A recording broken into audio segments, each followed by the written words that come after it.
60 से 50 साल गुजर गए, आज भी हम बांग्लादेश की जस्टिफिकेशंस दे रहे हैं। ये मसला वंस फॉर ऑल सेटल क्यों नहीं हुआ पाकिस्तान में? बाजवा साहब आपको बताना चाहिए था आज कि यहाँ पे वॉशिंगटन डीसी में कांग्रेस में 2 कांग्रेसमैनों ने बिल पेश कर दिया है कि आपने जेनोसाइड किया था, और आज आपने कह दिया कि सिर्फ 34,000 वहां पे फौजी थे, बाकी सारे तो बाकी तो जानते नहीं सर, और वो भी पुलिस में थे, कोई शार्ट हो गए थे लोग। माने ये 90,000 लोग। आज तक मैंने जिंदगी में, मुझे बड़ा शौक है हिस्ट्री किताबें पढ़ना, मैंने किसी हिस्ट्री की किताब में आज तक नहीं पढ़ा कि 90,000 लोगों ने इकट्ठे एक जगह पे हथियार डाल दिए। आज तक in the history of warfare, in the history of the fights and Wars, मैंने सेकंड वर्ल्ड वॉर को ज़बानी याद कर दिया। मैंने 90,000 लोग, चाहे हथियार उनके पास थे या नहीं थे, इकट्ठे मेरे पास लेट जाना मैंने आज तक जिंदगी में। और किस खूबसूरती से आज चीमा साहब ने, बाजवा साहब ने फरमाया, कहंदे सियासतदानां दी गल सी, कहंदे असीं ते कहंदा साडा शुक्रिया अदा करो असीं उत्थे सां। ये बाजवा साहब दी स्टेटमेंट, कौम को शुक्रिया अदा करना चाहिए। और रक्षा मंत्री gave the statement about the POJK. As you are aware that parliamentary resolution already exists on the subject, so therefore it's nothing new. It is part of the parliamentary resolution. As far as Indian Army is concerned, Indian Army will carry out any order which is being given by the government of India, and whenever such orders are given, we'll always be ready for it. और ये बात 1971 में हमारी फौज की साबका मशरकी पाकिस्तान में कारकर्दगी से मुतालिक है। मैं यहाँ पर कुछ हकायक दुरुस्त करना चाहता हूँ। सबसे पहले, साबका मशरकी पाकिस्तान एक फौजी नहीं, एक सियासी नाकामी थी। लड़ने वाले फौजों की तादाद 92,000 नहीं, सिर्फ 34,000 थी। बाकी लोग मुख्तलिफ गवर्नमेंट के डिपार्टमेंट्स में थे। और इस बात पे गौर कर रहा था कि दुनिया में सबसे ज़्यादा इंसानी हकूक़ की पामाली यानी कि ह्यूमन राइट्स की वायलेशन हिंदुस्तानी फ़ौज करती है, मगर इनके अवाम कम व बेश ही इनको तनकीद का निशाना बनाते हैं। इसके बरक्स हमारी फ़ौज जो दिन रात कौम की खिदमत में मसरूफ़ रहती है, गाए बगाए तनकीद का निशाना बनती है। मेरे नज़दीक इसकी बड़ी वजह 70 साल से फ़ौज की मुख्तलिफ सूरतों में सियासत में मुदाखलत है, जो कि हाइब्रिड रजीम के हवाले से। और उन्होंने कहा कि हम पिछले जो है वो फरवरी से हमने फैसला कर लिया था कि हमने अब सियासी किरदार अदा कोई नहीं करना।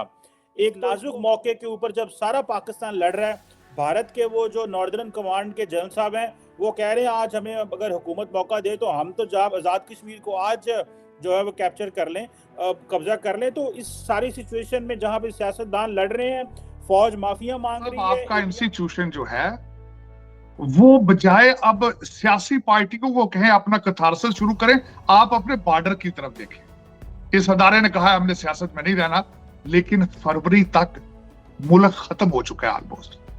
फाइनेंशियल, डिफेंस, मोरालिटी, हर चीज खत्म हो चुकी है बाजवा साहब। और इसके जिम्मेदार जो है वो आपने खुद ही बता दिया कि आप जिम्मेदार हैं इस चीज के। अगर आपने वाकई ही अगर इसको आपने बैक फुट पर जाके पिछली सीट पर बैठना है तो गाड़ी चलाने के तो काबिल करके जाएं। अब मैं ये खासकर मैंने कई दफा कहा है आपको कि भुट्टो साहब किसके बरखुरदार थे? अयूब खान के थे। नवाज शरीफ कौन है? ज़ियाउल हक का बरखुरदार था, जनरल जिलानी का बच्चा था वो। इस वक्त जो हमारे बैठे हुए हैं इनकी तो खैर बाजवा साहब ने अपनी स्पीच में कह दिया ना कि हम लेकर आए थे। बाजवा साहब इस सारे सिस्टम का, सारा तबाही का, पाकिस्तान की मुआशी तबाही, आप 7 बिलियन पर हैं, भारत 600 बिलियन पर है आपका। और आपने खास बाजवा साहब ने सख्त ज्यादती की है फौज के साथ और पाकिस्तानी लोगों का मजाक उड़ाया। बाजवा साहब ने फरमाया है कि लोग हमारे ऊपर यहाँ पे क्रिटिसाइज करते हैं, भारत के अंदर फौज के ऊपर क्रिटिसाइज नहीं करते।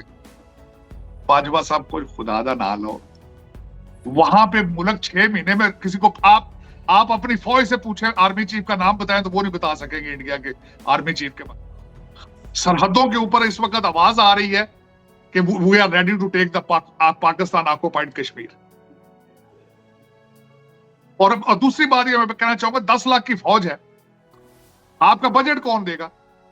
पहले तो आप सारा बजट ले जाते हैं जो पाकिस्तान का, आगे एटॉमिक एसेट्स को आप किस तरह मैनेज कर पाएंगे इतनी बड़ी फौज के बगैर? तो ये जो फार्मूला बाजवा साहब आपने दिया है इट्स नॉट प्रैक्टिकल। बाजवा साहब ने बड़ी खूबसूरती के साथ कह दिया है कि सन 70 की शिकस्त जो थी वो भी सियासी शिकस्त थी। मैं इसको करेक्ट करना चाहूंगा थोड़ा सा।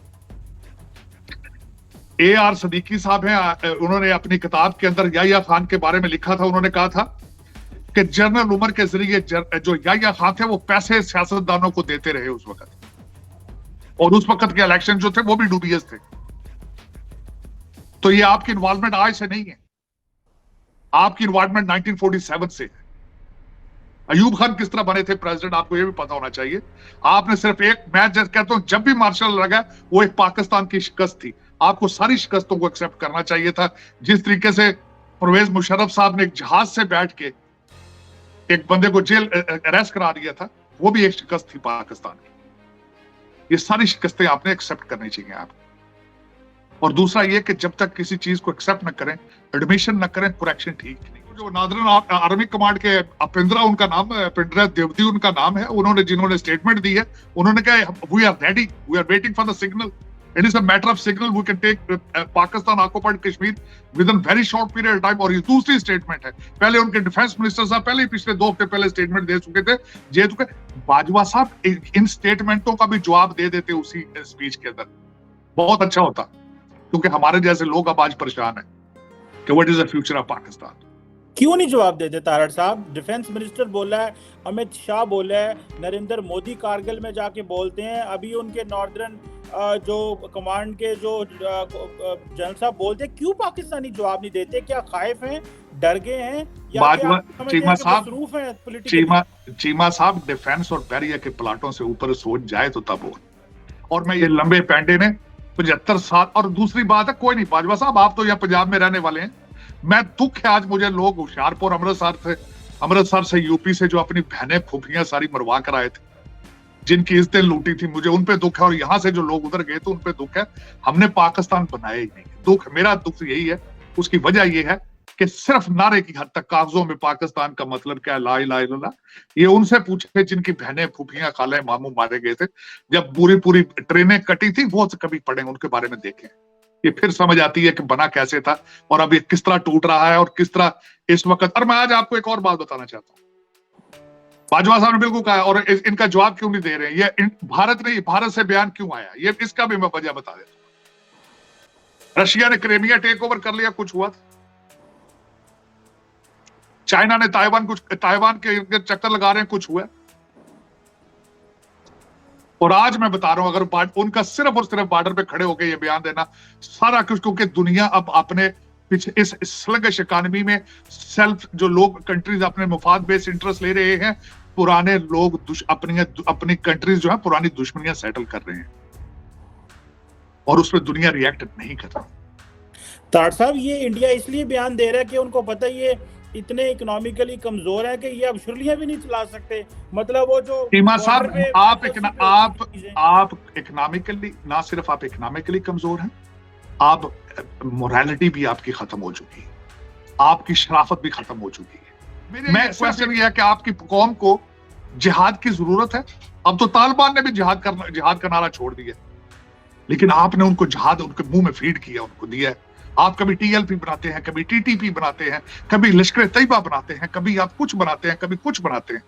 वो खुदा दा ना जे इन्हों कंप्यूटर सिखाओ, इन्हों रोटी खाना सिखाओ जे अगर कर सकते हो। लेकिन ये जो घड़े खोते हैं अब उसमें गिर रहे हैं आप। अब आपके सामने तालिबान भी शर्मिंदा हो जाते हैं, the way you running the managing the country.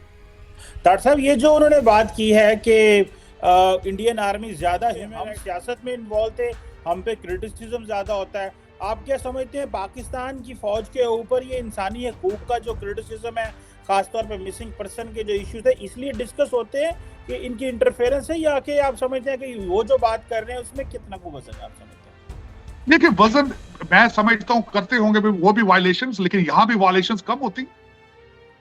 आप ये देखें ना, बीबियां बैठे बैठे मर गई हैं आपकी प्रेसिडेंसी के सामने, आपकी असेंबली के सामने बैठे बैठे लोग मर जाते हैं जिनके बीवी बच्चे मिल नहीं रहे। और दूसरा ये कि आप how dare you compare yourself with them. वहां कितने मार्शल लगे हैं आज तक? मोदी साहब की बात, या तो मोदी साहब की बात का जवाब दें कि वो आपसे डायलॉग करें तो किसके साथ करें, वो या तो बताएं आप। और मुझे ये